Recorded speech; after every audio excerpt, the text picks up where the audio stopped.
every time I enter a season or I exit a season, I have an increase of visions, dreams, prophetic utterances, sounds, images, things that just come to my mind. It's always at the very beginning of a season and then also at the tail end of the season, usually just letting me know that I've progressed in my walk with the Lord, and that spiritually I've moved up in the ranks, like just moved to a new level of my faith.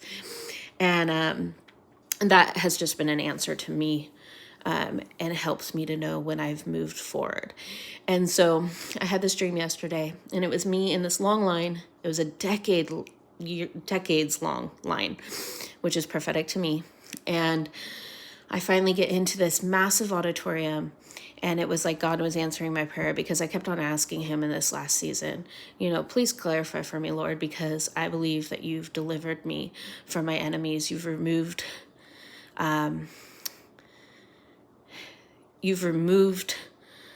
the works of the enemy from me and brought me into my promise, right? And now it's me waiting for the Lord to lead the rest of that promise out to me. And just for confirmation. And so it was confirmed in my dream, yes, because by me being in an auditorium, it ties into a dream prophetically, for me and my future, and a gentleman that's connected to my past, but also to my future.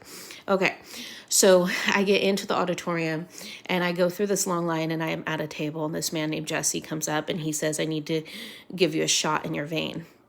I'm like, okay. And so he did. And right when I woke up, the scripture verse where a shoot of Jesse, that scripture verse instantly connected with that part of the dream. And then after I got the shot, I just entered back into the line and kept progressing to get into the bottom of the auditorium where the platform was.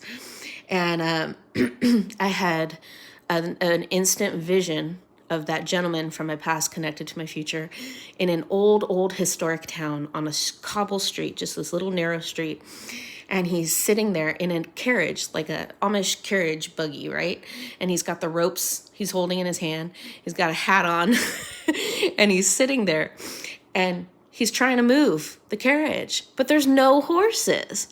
And I was like, a horseless carriage. This is crazy. And it wasn't connecting to me. So I wake up and I'm like, what does that mean? And it was like, okay, so the fact that he had no horses indicates that he was not being led by divine will. He was still operating in his own will, and he had nowhere to go. It was just going to lead in frustration and suffering. And then later on, it connected why it was horseless carriage. But the Lord will absolutely speak. Ask him, and he will show you what's happening in your life.